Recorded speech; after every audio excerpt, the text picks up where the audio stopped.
On a humid day in June 2015, in McKinney, Texas, a group of black teenagers gathered at a suburban community pool to celebrate a birthday.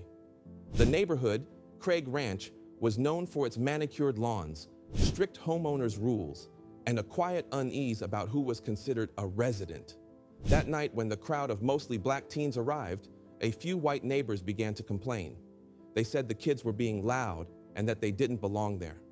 Some reportedly shouted slurs and told the group to go back where they came from. And soon after, somebody called the police. Within minutes, several officers arrived. Most of the teenagers scattered, frightened. But the situation escalated when Officer Eric Casebolt, already tense after responding to 2 earlier calls that day, began shouting profanities and ordering the kids to the ground. Witnesses described his behavior as erratic. When 15-year-old Dejaria Becton, wearing an orange bikini, tried to walk away, Casebolt grabbed her by the arm, threw her to the pavement, and forced her face into the dirt. His knee pressed into her back as she screamed for her mother. 2 boys who rushed forward to help were met with Casebolt's drawn gun. The crowd froze, horrified, recording everything.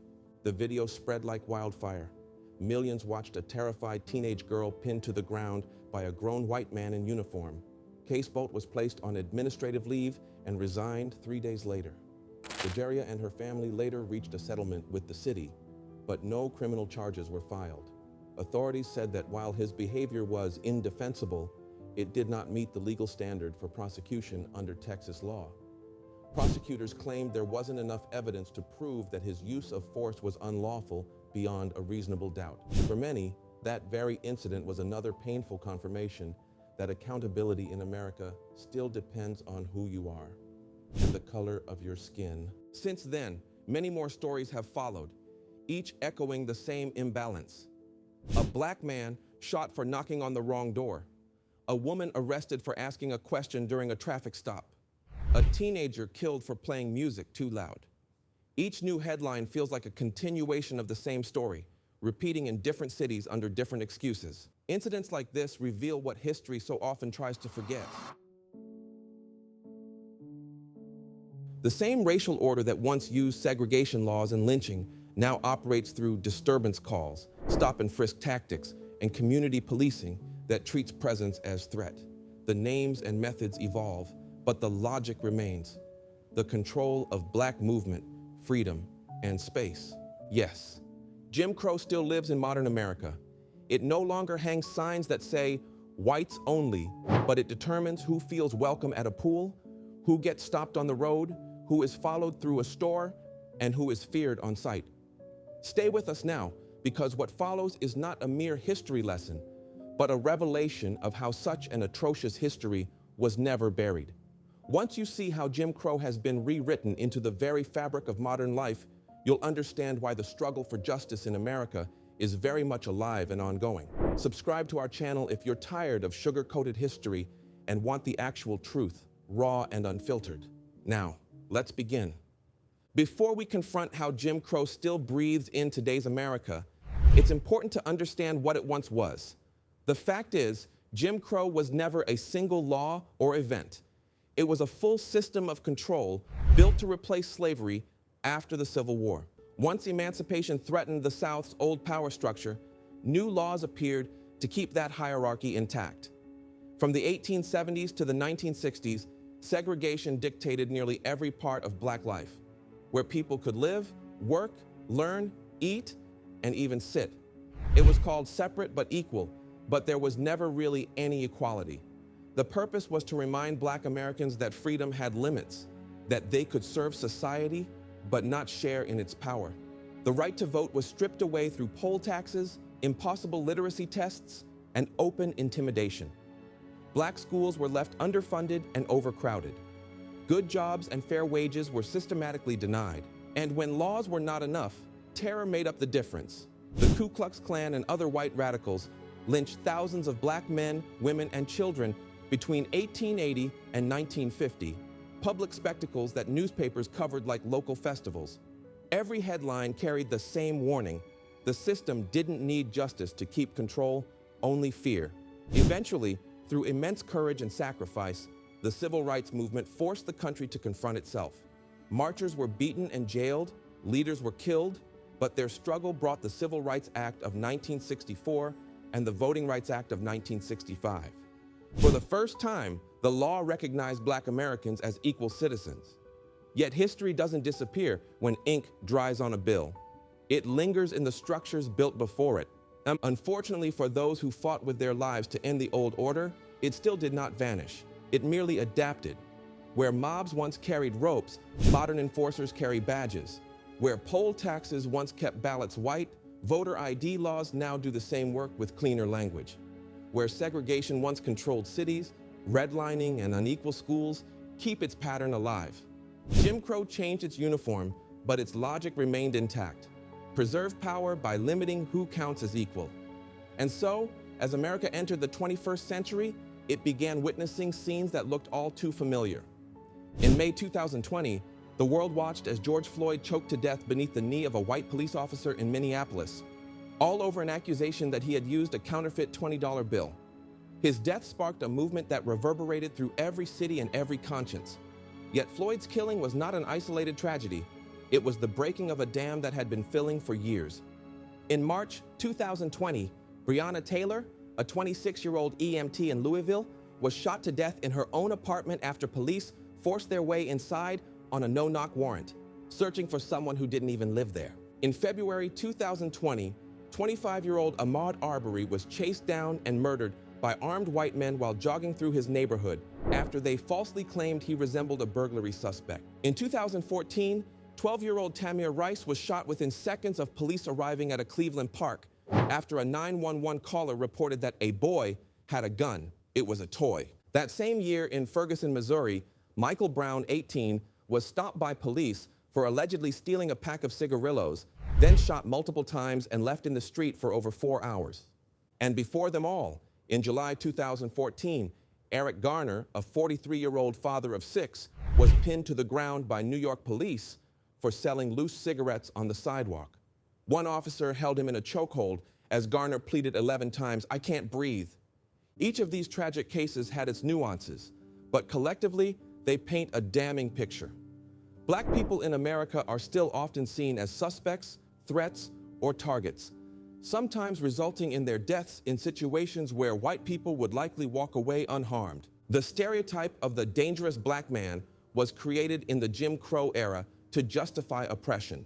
Lynching postcards and newspaper stories painted victims as threats to white safety, just as police reports today often begin with phrases like suspect, resisted, arrest. It is the same story retold with modern vocabulary. The continuity lies not just in the violence itself, but in how society explains it away.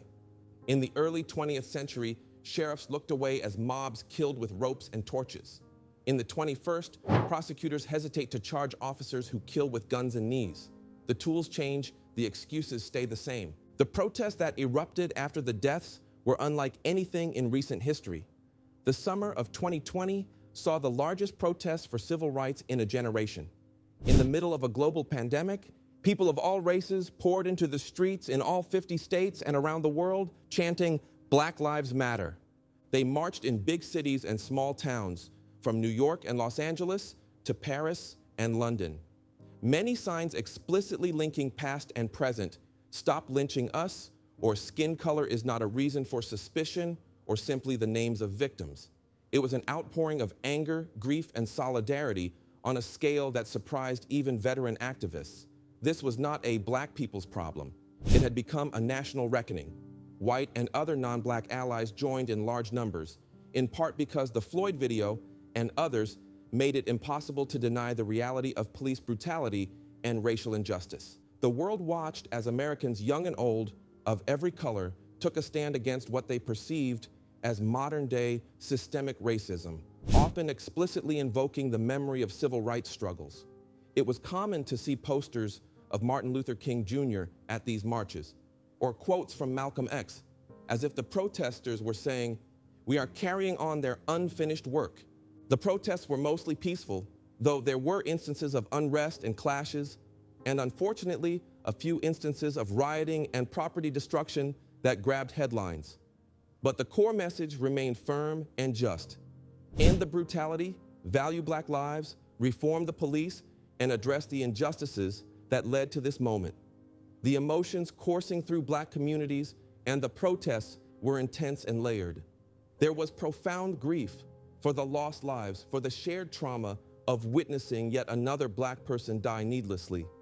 There was rage at the officers, at the system that protected them, at the years of being told to be patient, and that progress was being made while the body count and indignities piled up. And there was a kind of weary frustration. How many times must we scream for change? Some of the older protesters had been out in the streets in the 1960s or 90s and could not believe they were still fighting the same fight in 2020. The younger ones carried homemade signs like, "Am I next?" A chilling question that reminds everyone just how personal this is for every black person. Each new victim could be your brother, your mother, your child, or you. It wasn't only about policing either. The movement that galvanized in 2020 quickly broadened to a larger conversation about systemic racism and the new Jim Crow that exists in modern-day America. The new Jim Crow, a term popularized by Michelle Alexander's 2010 book, The New Jim Crow, mass incarceration in the age of colorblindness, began to take shape in the mid-1970s, though its roots trace back to earlier policy shifts. Today, the United States has around 5% of the world's population, but nearly 25% of the world's prisoners, and black Americans are incarcerated at vastly higher rates than whites, as some of the incarcerations were deliberately engineered.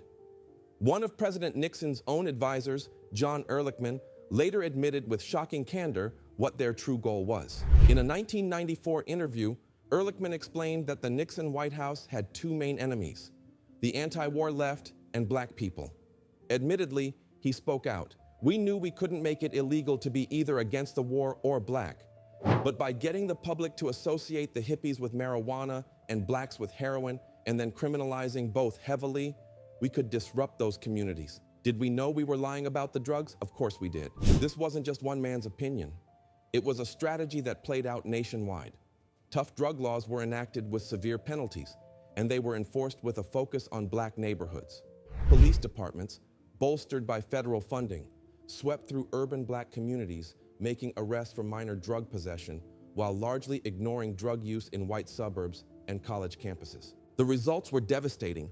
By the 1980s, the so-called war on drugs had fully ramped up under President Ronald Reagan. Harsh mandatory minimum sentences for drug offenses were introduced. Notably, a 100-to-1 sentencing disparity between crack cocaine and powder cocaine.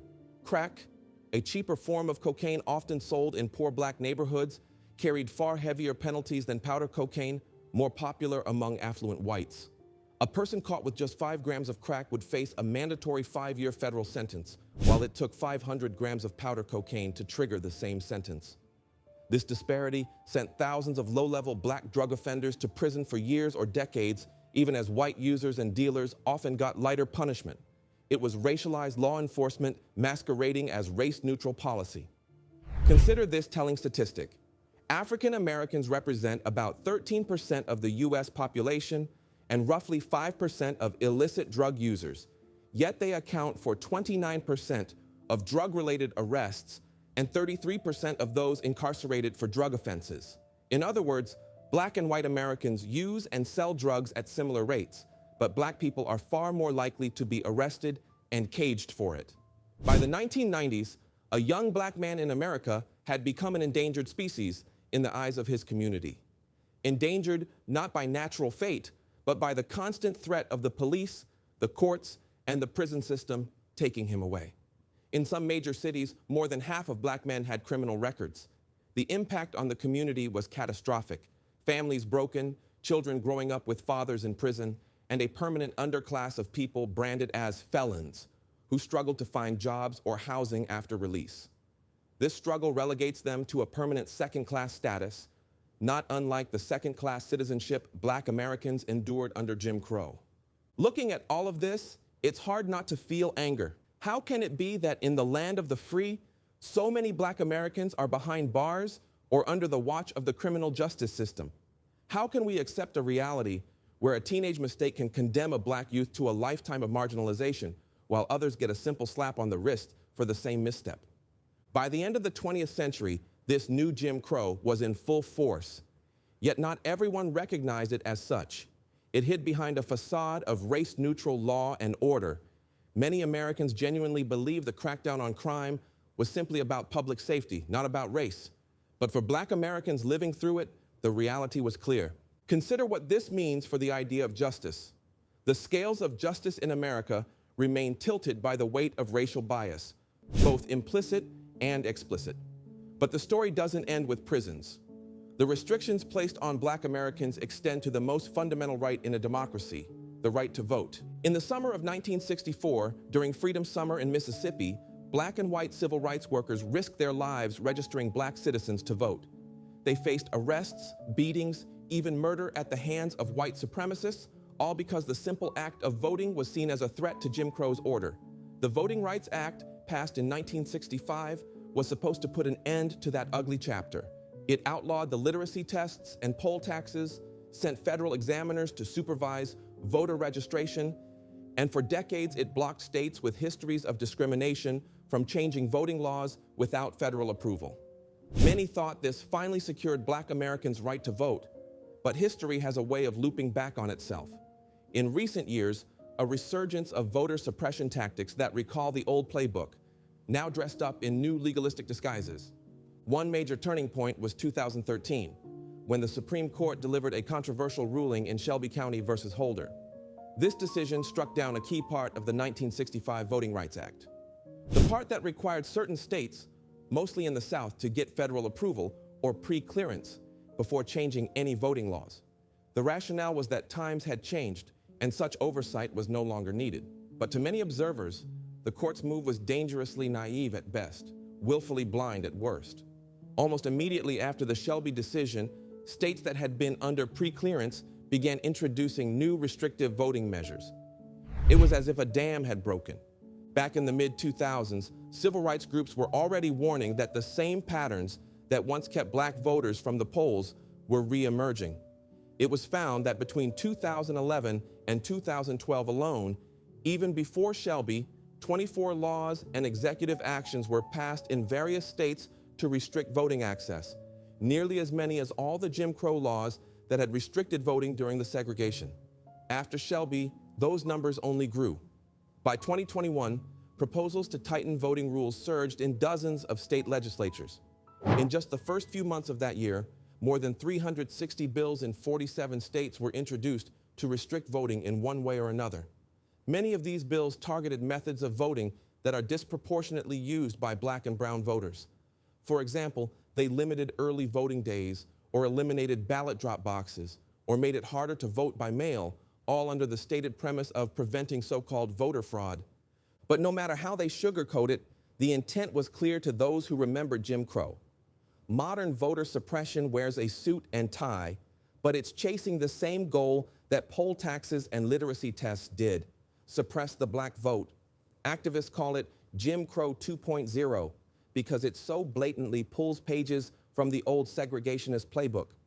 They point out, for instance, that requiring specific types of photo ID to vote can disproportionately disenfranchise Black voters. Why? Because studies show Black Americans are less likely to have the required government IDs, often due to cost or bureaucratic hurdles. In fact, about 25% of African Americans of voting age lack a government-issued photo ID, compared to only 11% of Americans. Strict ID laws essentially say to those citizens, you can't vote because you're poor or because you don't drive. It's not a literacy test, but the principle is familiar. Another example, some states have cut back on Sunday early voting. On the surface, that might seem race neutral. But Black churches traditionally organize Souls to the Polls events on Sundays, where congregants go vote together after services. Eliminating or reducing Sunday voting hits that Black voting tradition directly. Similarly, reducing the number of polling places or ballot drop boxes in urban areas leads to long lines in predominantly Black precincts, discouraging voters who can't afford to wait hours. During Jim Crow, white officials would simply refuse to register Black voters or move polling sites at the last minute to confuse them. Today, the techniques are more subtle. A polling site might suddenly be shut down due to budget cuts, and it just so happens the closures heavily impact Black neighborhoods, forcing those voters to travel further or wait longer. Perhaps the most egregious recent example came out of Georgia. In 2021, Georgia's legislature passed a sweeping election law, SB 202, soon after black voter turnout surged in the 2020 elections and helped flip that historically conservative state. The new law imposed multiple restrictions, stricter ID requirements for mail ballots, limited drop box availability, and even a ban on giving food or water to people waiting in line to vote. Many black voters in Georgia's cities endure hours-long lines on election day due to under-resourced polling sites, so the ban on offering water was seen as a gratuitous cruelty. The governor of Georgia, in a photograph that became infamous, signed this law behind closed doors under a painting of a former slave plantation. A chilling symbol indeed. The anger in black communities over these developments is palpable. The emotional toll of having to protest, sue, and mobilize just to ensure one's vote counts cannot be understated. It's exhausting and infuriating to repeatedly confront tactics that feel ripped from an earlier biased era. What makes this even more infuriating is that inequality manifests not just in the ballot box or the courthouse, but in the very spaces where Americans live their everyday lives. Segregation as a legal mandate might have ended in the 1960s, but de facto segregation in housing, in education, in economic opportunity is alive and well. Take a drive through almost any major American city, and you will likely find areas often referred to as the black side of town, and others as the white side of town. Decades after the end of official segregation, our communities in many places remain starkly divided along racial lines. Though you won't see whites-only signs in neighborhoods or schools today, segregation is still very real, maintained by economics, entrenched social practices, and sometimes by covert discrimination. And where segregation lives, inequality thrives. One striking example is the layout of our cities and infrastructure. In places like Atlanta, you can literally look at where the industrial plants are, the factories, the landfills, the sources of pollution. All that pollution got put in the black communities. It's no coincidence. Historically, zoning decisions and placement of undesirable facilities, like waste dumps or highways, were often deliberately channeled into black neighborhoods, which had less political power to resist. If you've ever driven on an urban interstate highway that cuts right through a poor black neighborhood, that too has roots in the mid-20th century. Highway projects were sometimes routed through black districts, destroying homes and business corridors there, while sparing or even benefiting white suburbs. America's neighborhoods today remain in large part residentially segregated. This is partly due to economic disparities and partly due to the lingering effect of policies like redlining. Redlining was a practice starting in the 1930s where banks and government programs marked black neighborhoods in red on maps, deeming them risky for loans. This meant black families were routinely denied mortgages or charged higher rates, effectively locking them out of home ownership in many areas. Meanwhile, government-subsidized suburban developments after World War II often excluded black buyers. This meant white families got to build home equity and wealth in suburbs, while black families were either denied loans or confined to segregated urban districts with deteriorating housing. The legacy of redlining is still visible on maps of wealth and race today. Even though it was outlawed in the late 1960s, its impact didn't vanish. Many black Americans continue to live in the same neighborhoods that were redlined generations ago, places that often have lower property values, underfunded schools, and higher poverty. The economic ripple effects of that are enormous. Home ownership and property value appreciation have been key drivers of the American middle-class wealth. By shutting black Americans out of those opportunities for so long, Jim Crow and related racist housing policies created a massive wealth gap. To illustrate, in 2022, the median white household had over $280,000 in wealth, while the median black household had only about $44,000. That means the typical white family is roughly 6 to 7 times wealthier than the typical black family. Obviously, this gap did not happen because one group worked harder than the other. It's largely the accumulation of advantages and disadvantages passed down across generations.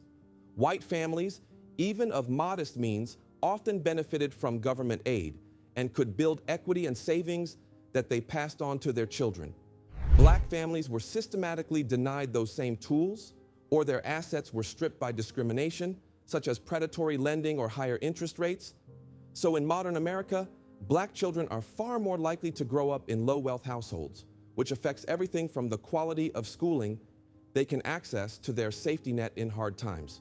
So now, let's talk about schools, since education is one of the great engines of opportunity when it's equal. More than 60 years ago, Brown versus Board of Education declared that separate but equal schools were inherently unequal and unconstitutional. But today, schools are still deeply segregated by race in many areas. Not by explicit law, but by neighborhood. Because where you live usually determines where you go to public school. Since neighborhoods are segregated, so are schools.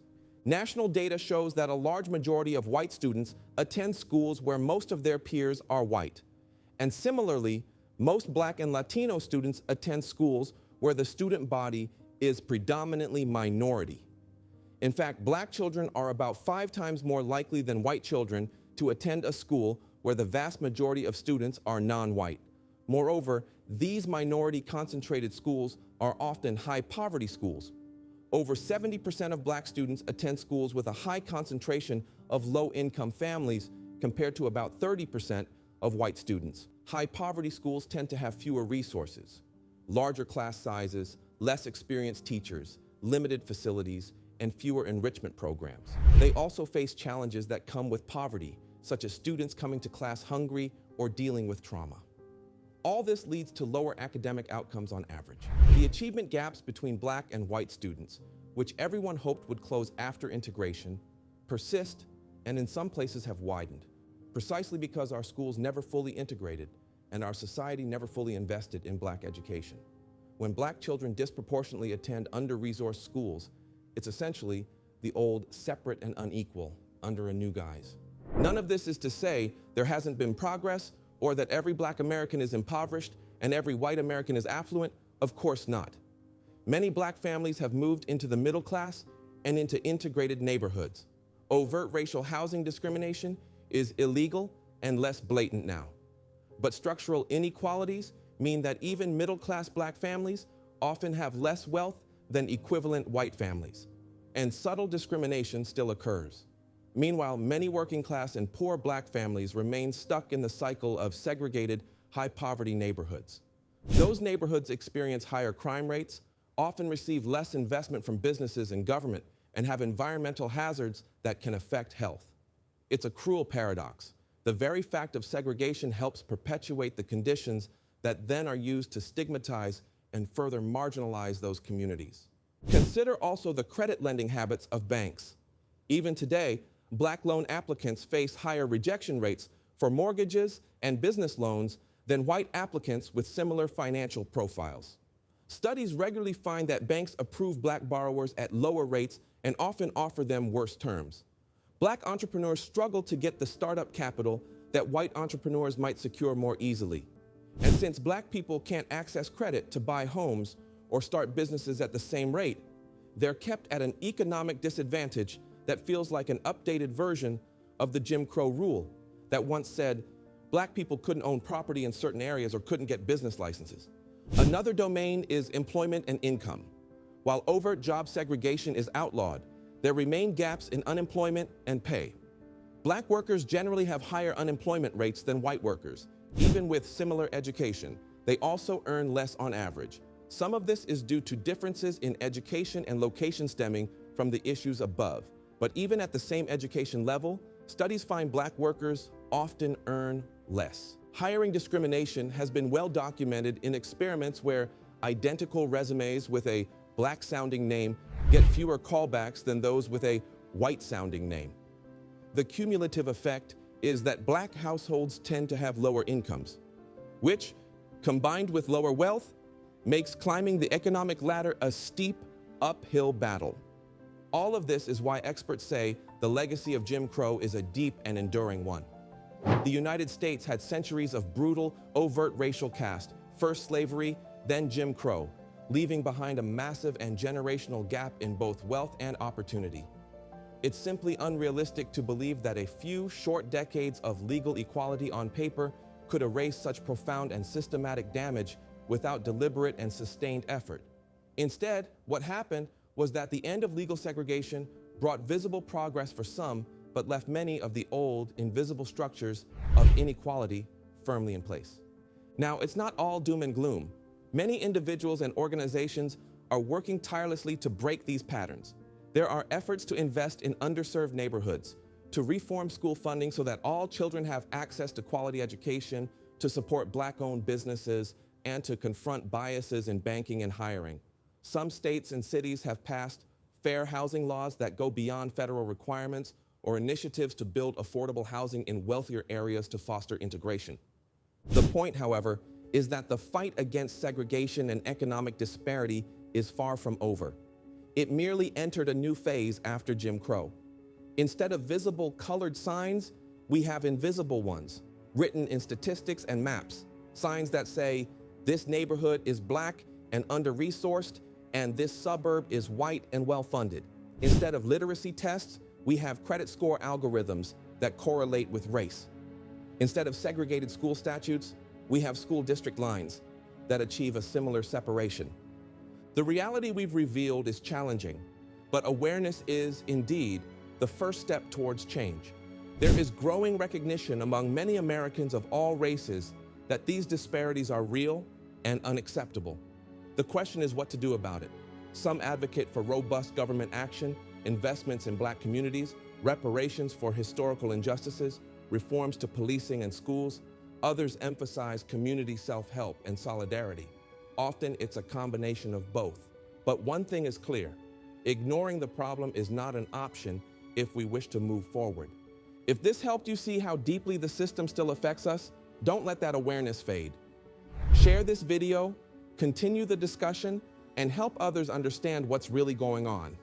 Change starts when people stop staying silent. Subscribe to our channel for more stories that expose injustice, reveal forgotten history, and show why the fight for equality still matters. Thank you for watching, and we'll see you in the next one.